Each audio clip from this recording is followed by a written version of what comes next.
Hi everybody, I'm Christy, and today is the 28th of February, and I was going to talk about, I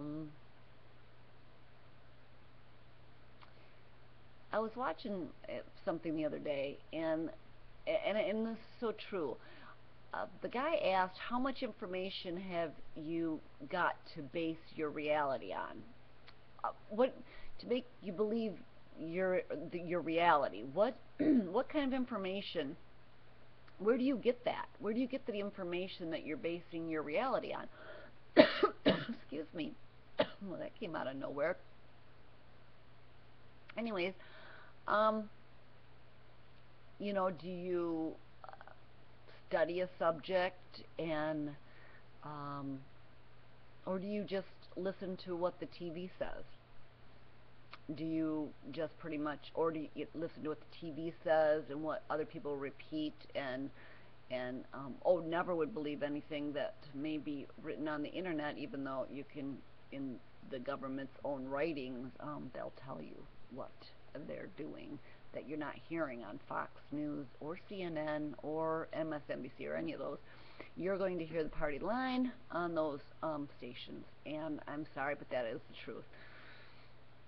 Anyways, um, bottom line is what I have studied is there are chemtrails that have barium in them that were being, and aluminum that were being sprayed.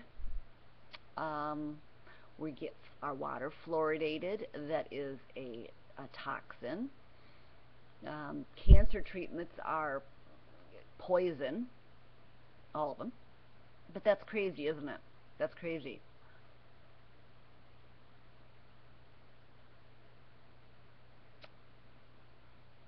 But how much time have you spent looking up these particular things if you think I'm crazy?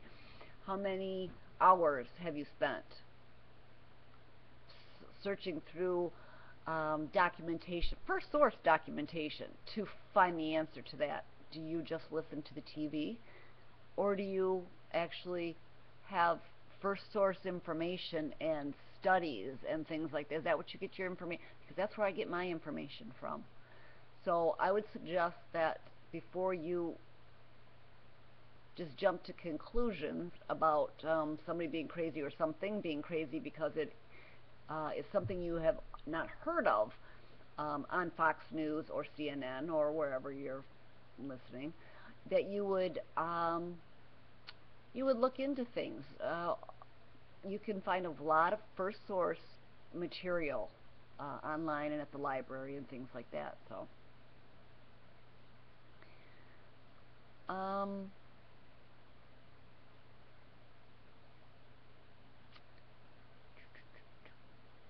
they want us to fear and fight. Fear is a big thing. They feed off our fear and anger, frustration, selfishness, and greed, which is all part of the American way, isn't it? And these spiritual beings feed off this. Now these are spiritual. Um, this conspiracy, this thing, is practically carried out by men, but the conspiracy is directed by principalities and powers and rulers, with Satan being the head. Now, that's what it is. That's what the Bible says it is. And when you become spiritually discerning, and I'm sure many of you are, you know that the battle is not against men, and that this thing is so huge and so intricate and so invasive that it must be centuries, if not millennium long, and it's been going on a long time, and there's something other than men who are directing this huge thing.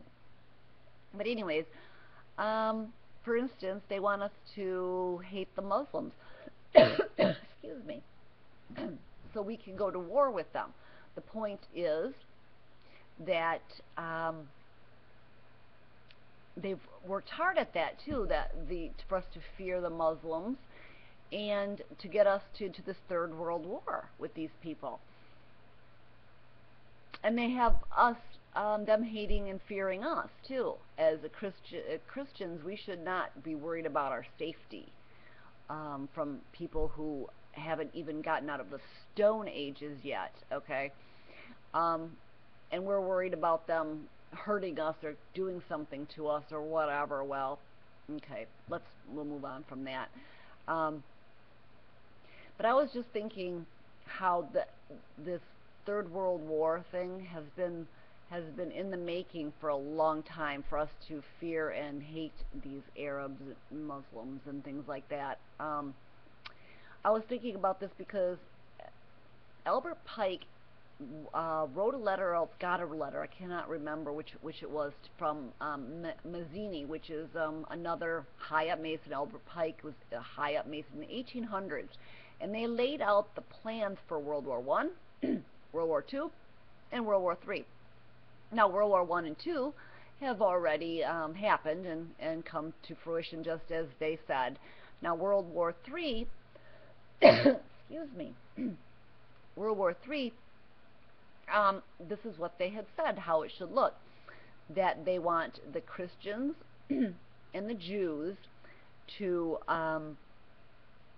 they want to fight against the Muslims. They're going to work on that. They're going to work on an antagonistic thing so that everybody will be hating each other, and those will be the groups that will fight, and they will fight to the death, and they'll fight to exhaustion, and that way the one world government can come in totally. Now, it's already here. It's pretty totalitarian right now, but they want it to just be like out in the open and accepted, and everybody loves it, and oh, we need this and things like that. And that is what they're doing. And I just like it, for instance, about the Muslims. I was watching, my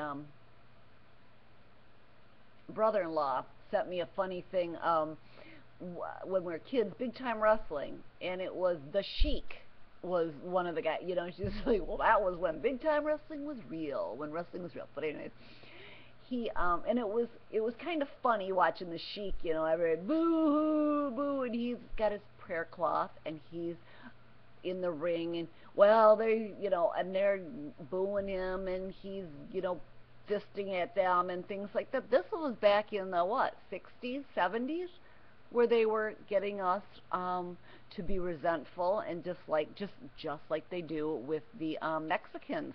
They want us all to resent each other and hate each other, and that's not what us as Christians are called to do.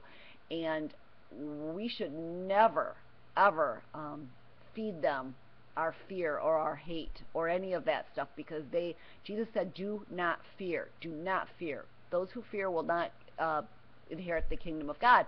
Well, I know why. Because fear, you cannot love when you fear. But moving along, that was a couple of the things that they've been up to, like with the Muslims. And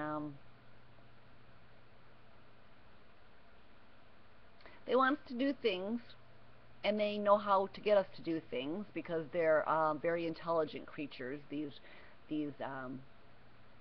rulers and principalities, these spiritual things that are, they are beasts too. They are not human. There's no salvation for these things. Only humans get salvation. So that's a very interesting thing. We'll talk about that at some point. They're not, their salvation is for humans, and they are beasts, and very intelligent beasts. They know our psychology and they study it, and we are playing their game. We're playing right into their hands when we play by their rules, by fearing the Muslims and okay. How many times have you heard and accepted as acceptable when you hear Yeah, we're okay. Our military is um,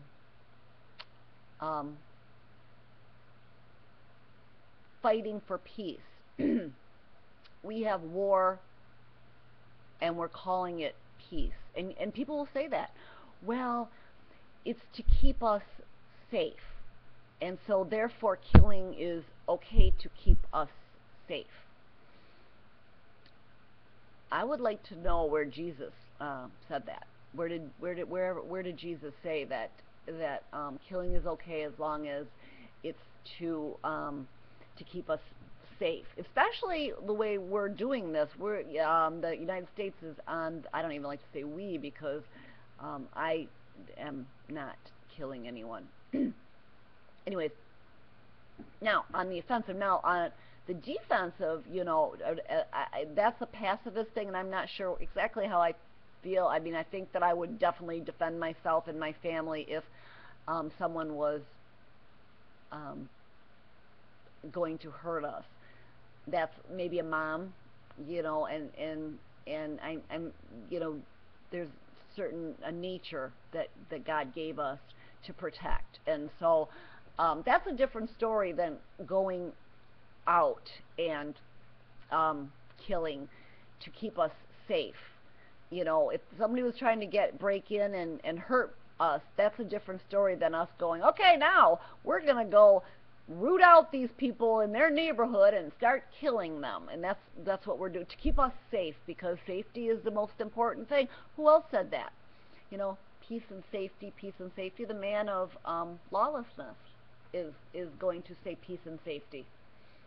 And if we're going to call war peace and killing good, then we're going to fall right into the Antichrist hands. So as Christians, no, killing is not acceptable. War for peace, no.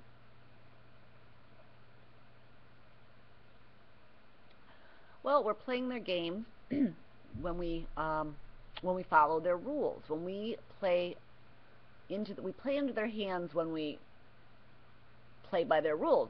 We are Christians, and when we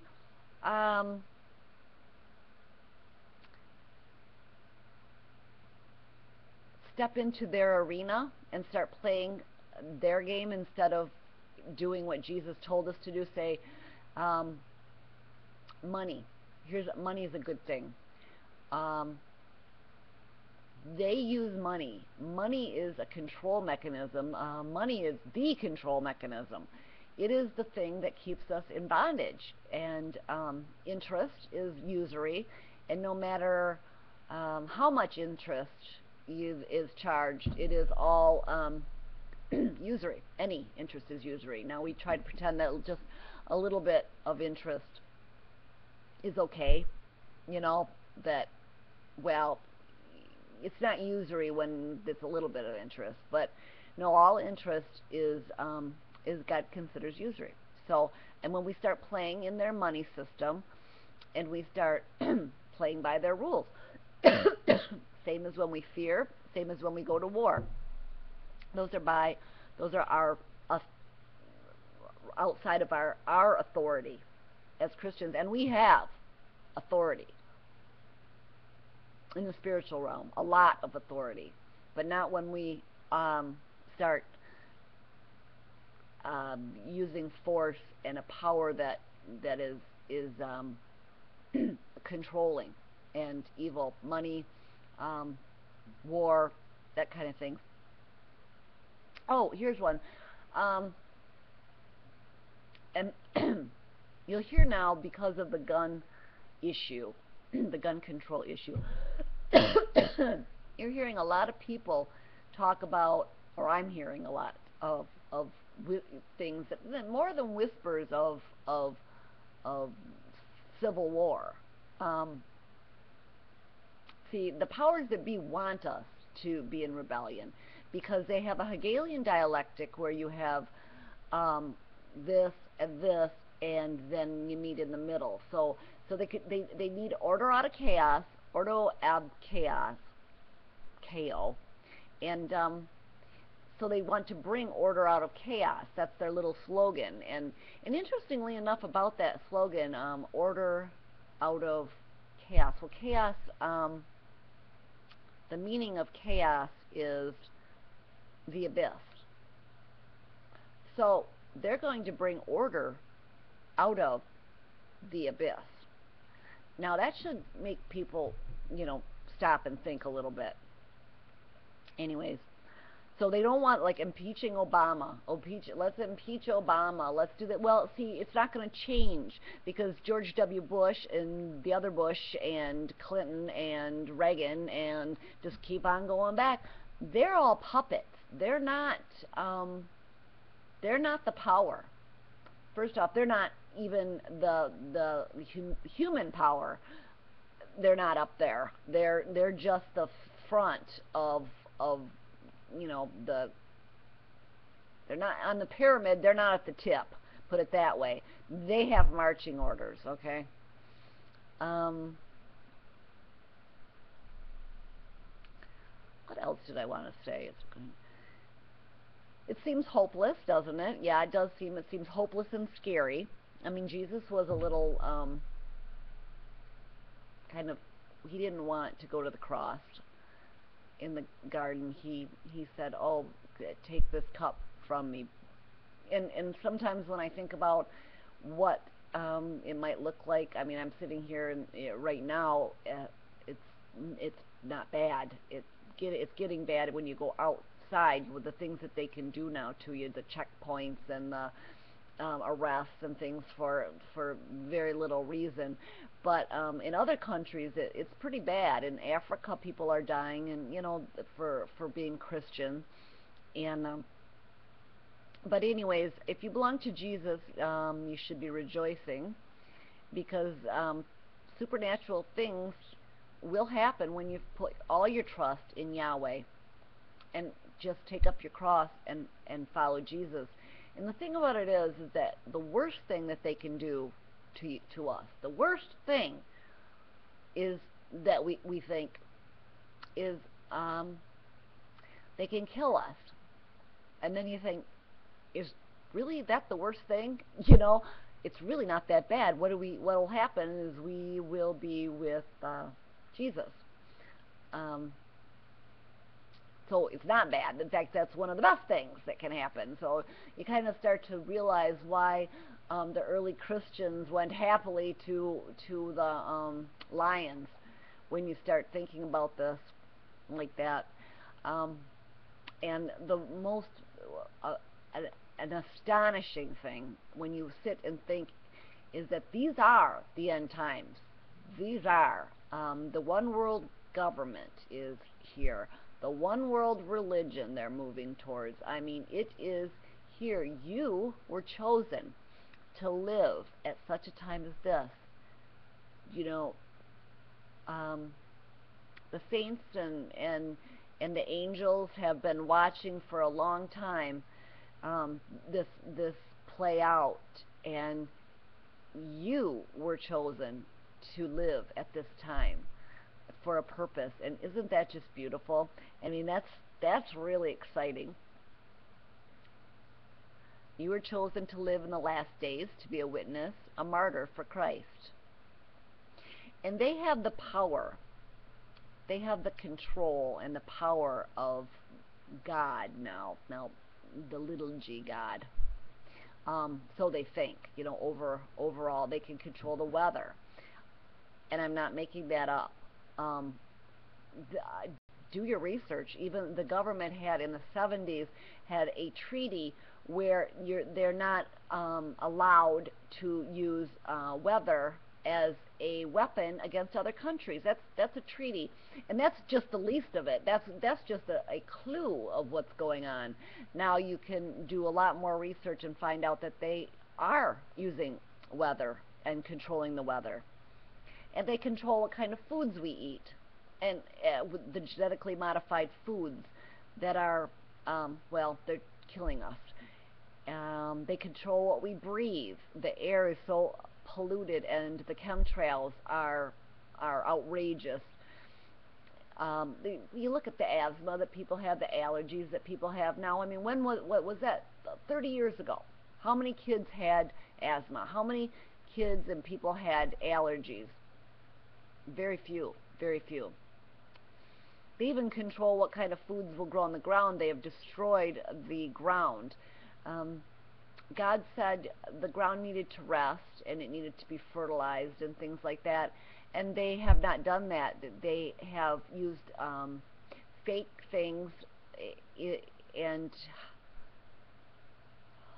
they're now using seeds that can grow in the poisons that they put in the air and that fall to the ground and things like that. And we're eating these things. So very little of our food has any nutrients that it had 30, 40, 50 years ago.